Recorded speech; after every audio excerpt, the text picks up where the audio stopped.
Am I the asshole here for leaving my boyfriend behind when I found out that he planned to have a traditional family? For context, I, 23 female, left the country 2 years ago just after college graduation. I also broke up with my ex, 24 male, because I didn't want to do long distance and our beliefs didn't align anymore.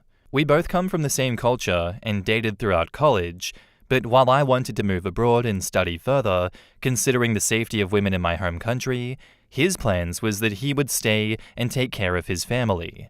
We were both the eldest children of the family. Neither of us were technically willing to adjust. However, what made me dump him was that he just turned into a different person in the last few months of the relationship. He wanted me to act like a traditional woman if we were to have a proper family. He would constantly say things like, "Women have been historically adjusting for their loved ones, and you can say every single woman was unhappy about it? And why are you so selfish? Does our future not matter to you? Do you trust me enough to take care of you?" And whatnot. Hell, he even got his mum and sister to call me and ask me if I was ready for them to talk to my parents about marriage. Luckily, my dad handled it because rejecting matches, especially if the couple dated beforehand, would cause a scandal in my community. It felt like I was the only one who had to sacrifice my happiness in the first place because of tradition. I also didn't grow up in a conservative family like him, and my parents told me to get the hell out of the relationship. I broke up with him, and our friend groups were merged, but everyone decided not to take sides, so there was no drama. I've been single for the last 2 years, and have traveled a lot, and I plan to get residency after a few years here. This was the first time that I went back home after 2 years because my cousin just had a kid. I did not intend to see or call my ex, but I met up with my college friends, and most of them, including my ex, live in my hometown, so I knew to see all of my friends, I had to see him. It was so awkward, but we were both silent and just nodded at each other, and I thought that would be it. But one of his friends started talking about his fiancée, and he's a bit of an asshole, so he said, "Opie, I'm so glad you left him behind because you didn't want to be happy in our traditional families. Now another will get to experience the real meaning of family, joint Indian family." I just laughed it off awkwardly, and a couple of people shushed him. My close friends were very embarrassed and promised that both my ex and that guy would not be invited again. But my ex left me a text, as he's got a second number, about how his friend was just defending him because I was flaunting my new life when I obviously wanted my ex to be hurt by it, that I dumped him for just a better degree. I told him this was why I left you and blocked him. The thing is, I've been guilty about it for the last 2 years, and while I know I did the right thing for my career, maybe I should have tried not to hurt his feelings in such a direct way. I feel horrible for his fiancée, as both of them know that he doesn't love her. It was an arranged marriage, and I feel as though had I had a better approach, maybe another person wouldn't have added to the mix. I feel like I was a heartless person, as my ex says, in dumping them as I did, just because of our different beliefs. Am I the asshole here? In the comments, Fantastic Cabinet says, "Desi woman here, absolutely not the asshole. Of course that asshole wants a traditional family. He gets an unpaid bangmaid nanny out of it. Good on you for dodging that bullet and living your best life while some other woman wastes her life on him." Man Ray says, "Seriously, I clapped for her reading this. She's realized her own life with him ended when he expected her to be a cultural stereotypical relationship. She escaped, but it's still kind of sad that he couldn't grow up. It was his one chance to have a real relationship outside of the confines of that rigid dogma. Kind of opportunity lost for both of them. Honestly though, where is his motivation? One of the biggest issues is that while we've raised our daughters to want more, we never taught our sons to expect less. He's probably going to be absolutely fine chugging through his life with his little woman. Sad for her that she's stuck with a man like that. That was my take on it too. He's the one who's going to have to face the fact that his own petty bullshit led to him losing the only real relationship he ever had the chance for. Not that I personally feel sorry for him, but... Key Advance says, "Not the asshole. You dodged a massive bullet. Traditional households are essentially households where women work full-time, do all of the housework, and all of the childcare. You aren't just responsible for your husband and children, you are also responsible for your in-laws, who will likely live with you. I've seen the women in my extended family live this lifestyle, and I know for sure that I would have never lasted. And yeah, OP was smart enough to get the hell out of there. That's commendable. She saw what was coming ahead of her. She sees everyone else living traditional lifestyles, and knows that's not what she wants. I have no sympathy for her ex. He deserved to be left behind. He's not changed. He just came back at her with the same bullshit. He deserves whatever misery he is going through. Sucks to be him, but when you have no self-awareness and no ability to reflect on your actions, these are the consequences of that. Not an asshole for putting yourself first, OP. And now, on to the update. I wasn't going to do an update. I just wanted to ask the internet, which is a stupid place to go, I know, but I needed a neutral opinion because people around me either hate my ex or hate me. I'm still at my parents' place, and I told my dad what happened at the gathering. He chalked it up to my ex being jealous and insecure, and he told me not to interfere and feel sorry for his fiancée because if she is marrying him, then she must know what she is getting into. After blocking my ex a couple of days ago, I actually managed to have the courage enough to ask him through a mutual friend to meet me. Again, I didn't go alone, and our mutual friend was there the entire time in case there would be a shouting match or a scene. We never had any closure after I broke up with him. I just left. And even though I told him why I was breaking up with him, I never addressed all of our problems. And when I fell out of love and how he started to feel like a suffocating presence because of his judgment towards my life choices. We met at our friend's house, and he apologized for his friend, and he said his friend was just being protective. I said I didn't care, and that I was sorry if I hurt him so badly that even after getting engaged, he was mad at me. I know many people may call me a doormat for saying sorry, but I did it for my peace of mind. I don't want to keep any regrets, not from my side. My ex did not scream, but he looked agitated and spoke for a while, and I listened. His main problem was not with me dumping him, but the fact that I have always flaunted that I was out of his league. For context, my family is technically well off, and my family has mostly liberal people, so not only are children in my family not taught that much gender roles, most relatives, including my parents, never approve of their kids marrying into a religious family. How that made me flaunt anything, I still did not get. To sum it up, my ex said that I made him feel like he was never good enough for me to marry him.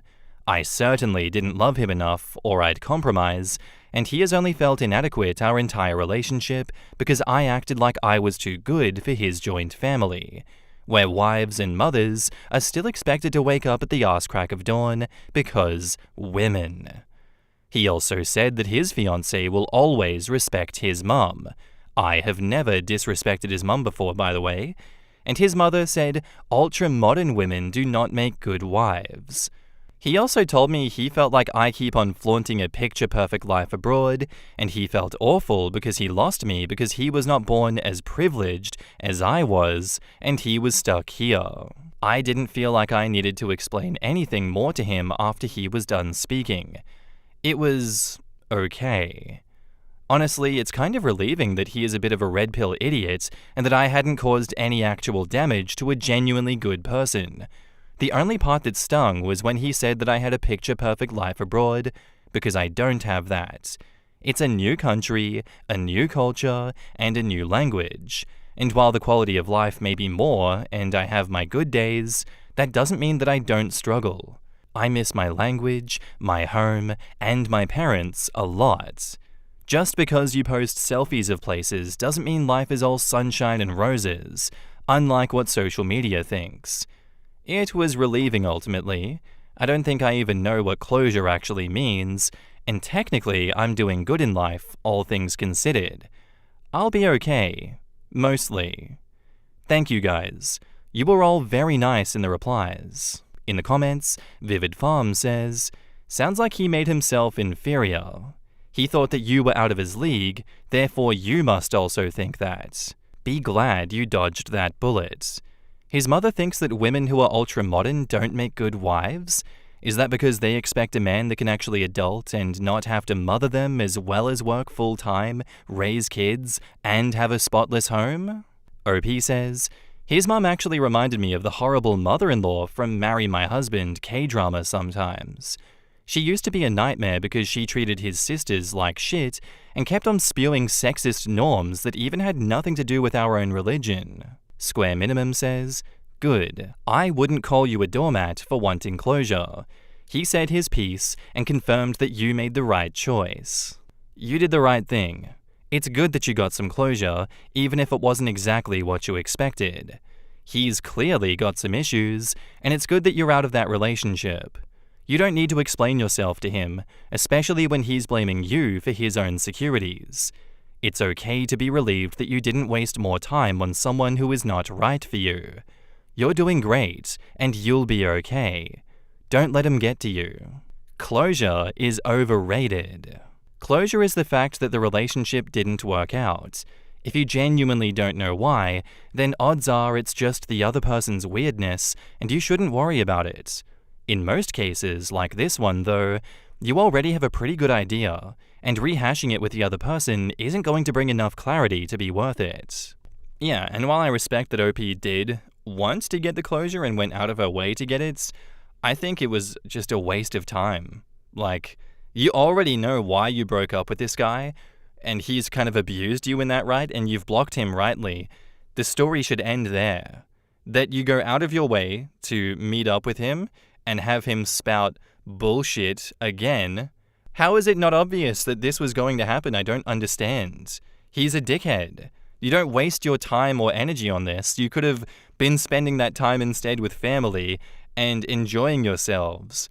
I don't think OP gained anything positive besides the fact that, yep, now I know exactly why I broke up with him, and he's only gotten worse since then.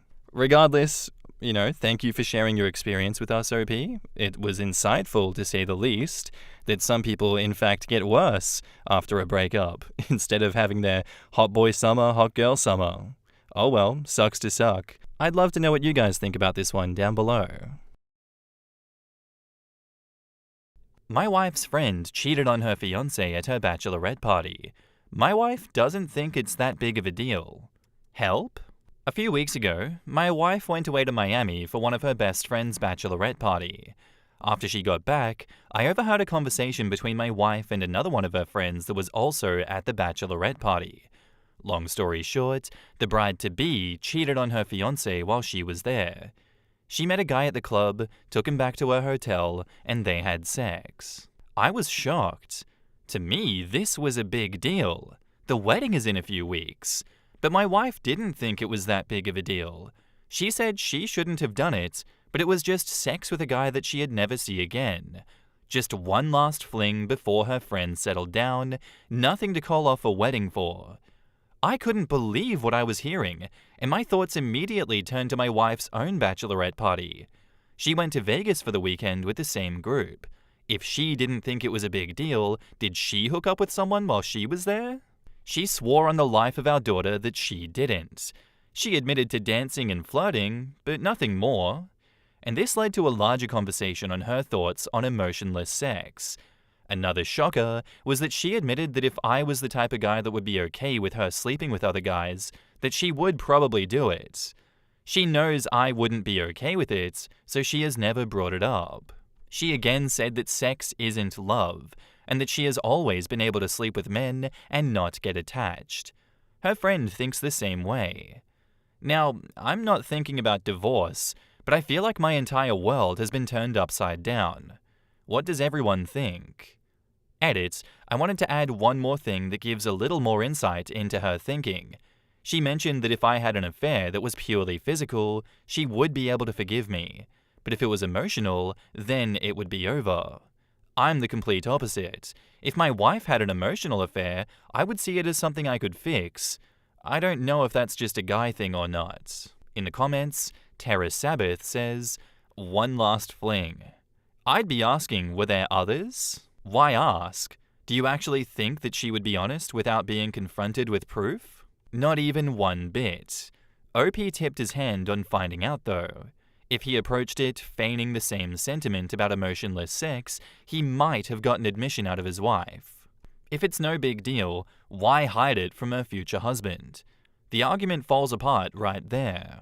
That, and that OP is going to come back to the comments section with everyone on Reddit telling him that it's pretty obvious his wife has cheated on him at some point. Gonna be a tough Thanksgiving for OP.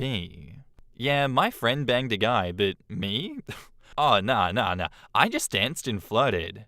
And by the way, I'd totally be up for banging random guys if you're cool with it. Just putting it out there. OP, please read this comment a few times. Yeah, that right there, that's grounds for people to divorce. And I know you guys are always like, stop trying to break people up, stop trying to say divorce. But again, if this mindset is not a problem, why does it have to be uncovered so far into the future? Why does there have to be a lie of omission about something like this? Is it something to be afraid of? Is it something to hide? And if so, why? Explain why. Oh, because you know that your partner's not going to be cool with it? Then you know what? I don't blame your partner for leaving you if they find out about it and when they find out about that. I really feel like OP's wife is trying to downplay this entire situation to him because what I'm hearing is craziness. None of this is cool. Her saying, oh yeah, I'd totally be down to bang other guys if you want me to. You know your husband. You know his thoughts on that. You know that's not cool. Don't throw that in here.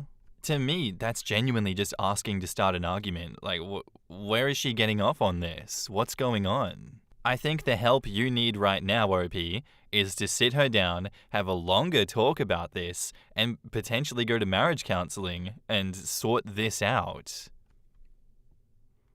And now, on to the update. Anyway, many of you told me to tell the fiancé. I debated it, but another one of my wife's friends, let's call her Claire, who was also at the Bachelorette weekend, beat me to it. The whole scene was quite dramatic from what I heard. My wife and Claire were over at the house of the friend who cheated, let's call her Wendy. When the fiancé came into the room, Claire said to Wendy that she needs to tell him now or she will.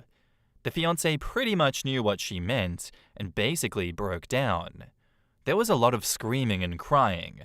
The fiancé took it really hard, and as of now, the wedding is off. I'm shocked. I'm so surprised. My wife looked shaken when she came home. She ended up apologizing for making light of the situation, given how much pain it caused the fiancé. I told her no shit. And she admitted that her views on this were obviously much different than most people. She gave me a hug and said that she would never be able to live with herself if she hurt me like that. Oh, now she gets it, As for what happened on her bachelorette, Claire was present for my wife's bachelorette as well. Claire and I have also been friends for years. I met my wife through her, actually. So it stands to reason that she would have definitely told me if my wife slept with another guy during her bachelorette. So I suppose I'm satisfied for now.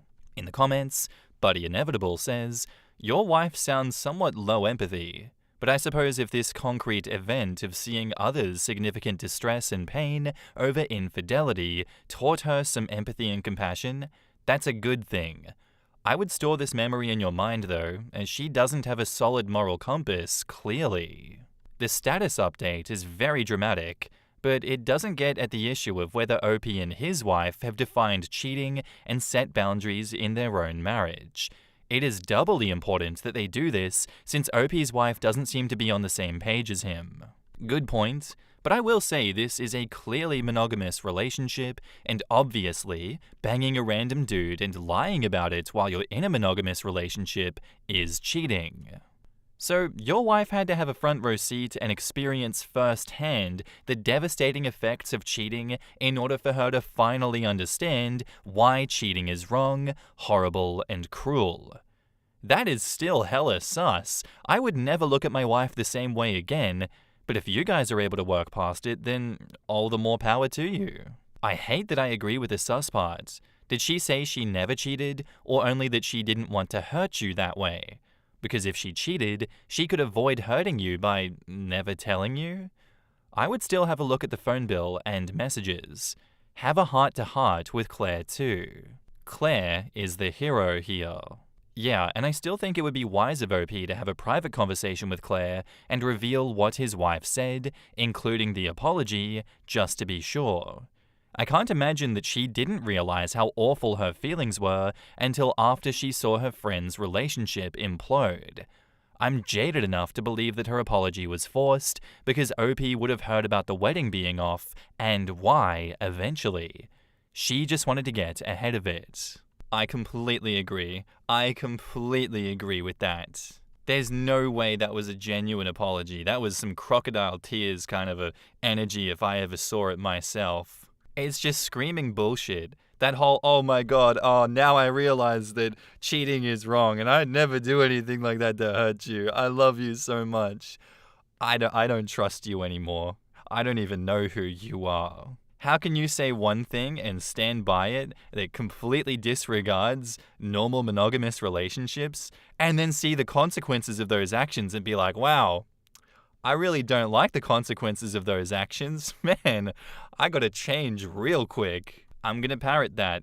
Go talk to Claire. I would need the full story from Claire in full confidence because it would take quite a bit to get my trust back after experiencing something like this. There's just too many red flags popping up everywhere. No thank you. All the best going into the future, OP. Good luck with that. Our next post is by a deleted account, and it's titled, "My best friend is dating my abuser and wants me to reconcile with him, so I kicked her out of my home." This one has trigger warning, abuse, more so in the sexual nature, so if that's a trigger, I understand. I don't have family in the sense that many understand family to be, so I've been pretty much a loner with one exception, my best friend Tammy. We met in middle school and just became joined at the hip. Things changed a bit in college. My parents forced me into a Christian out-of-state college, and Tammy applied and got accepted to the other college in the town. So we both went out there and were roommates for 2 of the years before I met my first ever boyfriend. I'll call him Trent. I moved in with him at the end of junior year, and I don't know when it started happening, but he went from charming and affectionate to controlling. I don't wish to upset anyone, so I will hit the pause button and warn you that below is some of the things he did for me to label him abusive. He would put me down and hint that he could find someone better, or that if he cheats, it will be my fault since I wasn't this or that enough. It started to get physical senior year. At first it was him pushing me out of the way if he was walking by and I was in his path for whatever reason. Then he would slap me in arguments calling me worthless, a waste of his time and young years, a broken toy that no one will love. I didn't have any real self-esteem, so I stayed, thinking I was the problem, and when I called home about it, I was told that the problem was me. I started making my exit plan the day after I graduated. He had proposed, and I hesitated, and he screamed at me to ask why. Then he swung and punched the wall right next to my head. I fell to the floor in fear, and he tried to comfort me and basically forced me into sex. When I woke up the next morning, the ring was on my finger, and he forced me again, and later called it makeup sex, saying he forgave me for the way that I treated him. That is the extremely short explanation, but there are so many stories of him forcing me into bed, hitting me, or threatening to kill me, and more. So I started to make a plan. I found a shelter in the city nearby. I started hiding things in the trunk of my car. I was in the service industry then, and so I would take more shifts whenever I could and hide my cash tips in a box of tampons in my purse. And I finally was ready and left him, left my phone, as I had a new cheap one, and never went back. Tammy knew him and lived near us, but she didn't know about my plan. She messaged me on social media, and I told her what happened. All of what happened. So she played dumb when he came around asking where I was, spinning the story that I was suicidal, and he is calling the police to find me. He never found me. That was years ago. I am now 36, and Tammy is too, and Trent is 38. Tammy became a bit religious, but I told her as long as she is happy and safe, I don't care what she leans on in faith. She started to invite me out to her church 4 years ago, and I kept saying no, until I very firmly said that if she brought it up again, I would just walk out or hang up. I'm not against anyone believing what they want, I just don't want or need to be sucked into it. I honestly don't mean any offense to anyone of any faith. I myself am just agnostic, and if that ever will change, I will decide on my own. But I doubt it will. She got a job 2 years ago overseas. I acted excited for her, and I was, but I was also deeply devastated. Without her, I had no one else. And by this time, I wasn't in contact much with family, and I do have surface-level friends, but no one that knows me in the real sense. I worked it out with my counselor and just carried on. We stayed in touch online and video chatted a lot. She would show me London, and I would show her my transition to moving to Texas.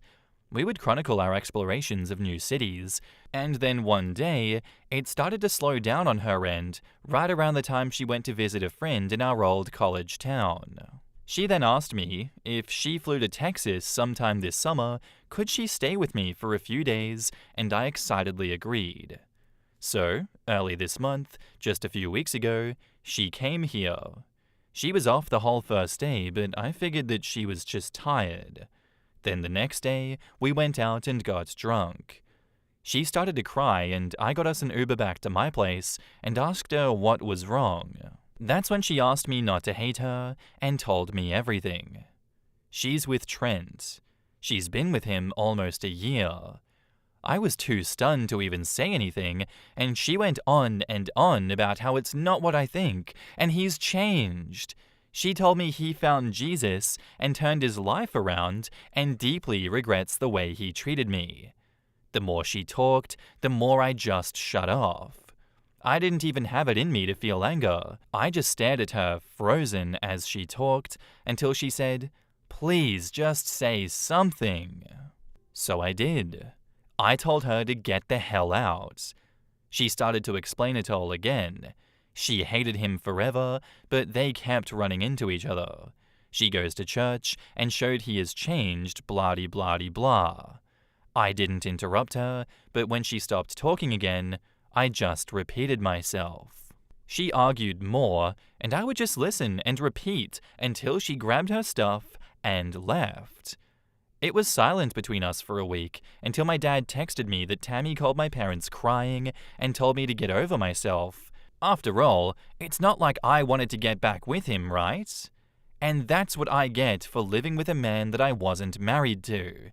And then she texted the next week, rehashing her arguments, and pretty much demanding that I video chat with him to see for myself that he has changed and to forgive him. She then blamed me that they can't take the next steps in their relationship because I don't have a forgiving heart, and that I was malicious when I kicked her out. I have spent all of this week trying to figure out if I'm insane to think this is a huge betrayal, a deal breaker. I mean, who even dates their friend's ex for one? But this? I blocked her after she hinted that my version of things was exaggerated and malicious. But I don't have other friends to turn to about this. I don't think I am, but my and her family thinks I am the asshole here, at least for kicking her out in a strange city alone when she was just being honest with me. Am I? In the comments, 410 Rider says, "Your so-called best friend is playing you for a fool, and you gotta call it like it is. A hot mess wrapped in betrayal. Dating your abuser? Girl, that's not just crossing a line, it's leaping over it with no looking back. Kicking her out wasn't just right, it was necessary. You don't need that kind of disrespect and trauma reopening nonsense in your life, and her trying to preach about forgiveness? That's her trying to wash her own guilt away, not about helping you heal. Listen here, don't you dare feel bad for putting yourself first. You ain't no rehabilitation center for poorly raised folks pretending to be friends. Cut her off, cut that noise off, and don't you look back. You are not the crazy one here. She and anyone who is siding with her are. You keep that head high and that door shut to toxic messes like that. IX Riser says, cut her off and cut your damn family off, OP. They are siding with your abuser instead of their own daughter. They are not a family to you. You are worse with them in your life. You will make new friends. These people are all toxic and are just going to keep hurting you. Rip off the band-aid and get rid of all of them. Who here can see that the abuser went after the ex's friend to stay close to OP? It is so effing obvious. And that their relationship can't move forward until he gets FaceTime with her? Yeah, that is manipulative AF. Not the asshole. There's a reason your supposed friend hid this from you, and she's trying to downplay the abuse that you suffered, which is horrendous. I have a feeling that she may understand this someday, and if he had really actually changed, he would have tried to send you an apology, but you still do not have to forgive him. And that is why the easiest advice for situations like this is just cut off everyone that is enabling the abuser that refuses to see reason. If they know what the narrative was from the start, that he was abusing you and threatening your life and assaulting you like that, they should not be giving in to this propaganda. And it's just crazy how effective propaganda is and how easily swayed people can be. If you, yourself, OP, can understand that everyone else here is just objectively wrong and that they will not see reason, especially if you have a heart-to-heart with them, a transparent conversation with your family and be like, hey, surely you guys realize how messed up this is, right? This isn't cool and I don't understand why you're encouraging it. Just cut them off. We don't need sunk cost fallacy in our lives. It only serves to put us in further danger. Cut them off, move on with life, and get away from all of these dickheads. Do not let them know where you move to when you move. You will be happier for it. And now, on to the updates. Sorry to everyone who reached out and I haven't responded to. I honestly haven't been using the app as I had to change phones swiftly at one point and forgot the password when trying to log on my new device. It took Trent 2 weeks. I had a full-time job, but also a part-time service industry job as a bartender. He showed up at the bar. It's a small bar, and one of the regulars, Daisy, female 30s, is one of the folk that I did confide in about Trent and Tammy. When Trent walked in, I happened to be chatting with Daisy, and she saw my reaction. She asked what was wrong, and I told her that it was Trent. She wasted no time and went to get my manager. Trent sat at the end of the bar, and I took my time checking in on my other bar guests until my manager Heather, female 50s, came out with the other 2 bartenders, both male 30s. Trent had already begun knocking on the bar asking for service loudly, and I had been ignoring him. He got kicked out quickly and told that we can and do refuse service to him. I got texts from a number saying that it was Tammy and begging for me to answer. She called 4 times, and I didn't answer. She left voicemails with Trent, and one without all, telling me that I was concerning them with my hatefulness, how I am alone in the world, and that is not safe. Who would I turn to if someone broke into my house at night? Things of that nature, and religious crap sprinkled in. I was still on the clock, and Daisy suggested that I stay at her parents'. I know her mum, who sometimes comes with her to the bar. At that point, I was shaken enough to take them up on it. Daisy's mum, Rose, female 60s, has been sweet enough to let me stay rent-free for as long as I needed, but I eventually moved in with one of the servers at the bar. She helped me look for legal representation, and I filed for a restraining order using screenshots that I had emailed myself prior, old voicemails, and though we could not prove harassment on Tammy's end, Trent had said enough in the voicemails and messages he had sent that it qualified for a temporary restraining order. I'm safe for now, and the hearing is in January. No one knows where I live currently, and I've shut down all social media. I've been no contact with my family, as they've been pushing me to give my address so that they can send Christmas presents, but when I gave them a PO box that Daisy is allowing me to use, they got angry that it wasn't an address, and that was suspicious enough for me to not trust them. It's strange, but I slowly am making friendships. And seeing a counselor helps with the stress. Trent is pretty much blacklisted from the square of bars where my bar is, as word gets around. I've not walked alone a single shift since. And that's my update. Not perfect, but I remembered my password when I was checking my email for any additional stuff to send to my lawyer, and wanted to let every person concerned about me know that I am okay. When this is resolved, I will try to update with more detail. In the comments, Raymond Beaumont says, quote, "Who would I turn to if someone broke into my home at night? What, did she want you to turn to her so she could start dating the intruder?" That's crazy. That sounds like a threat in my book, aka, we know where you live. Interesting how Tammy tried to isolate you by claiming that you have no one to help you. And then it turns out you have Daisy and Rose and your boss and co-workers and the people who run the surrounding bars. Classic abuser tactics. Sadly, she must be learning from Trent. Stay strong, you've got this. I noticed the hell out of this by the end of the update. OP is surrounded by support, and she didn't even see it because of the isolation from Tammy. Thank God OP got out and away. I can't even imagine what was going through OP's head when Trent showed up at her job. The worst part is that OP could go to Tammy in Trent's church, stand in front of the entire congregation, explain everything that Trent did to her and is doing to her, and every single person in that congregation will be on Trent's side by saying that OP needs to forgive him. It's a good hypothetical, and I agree that is most likely to happen in that case, but I don't think that OP would be stupid enough to put herself in that situation in the first place. I feel like that's just asking for more people to come after you if you were to do that. It's a bit of a 50-50 ending on this one. It's kind of just reflective of reality. When you don't leave town and you stand your ground, you kind of just have to live in fear and protection for quite a long time until whoever is harassing you leaves you alone, if that ever happens. In a perfect world, you just up and skip town to somewhere that they will never find you, start life again, not have to worry about checking your back constantly, but that's not the world that we live in, and it's unfortunate.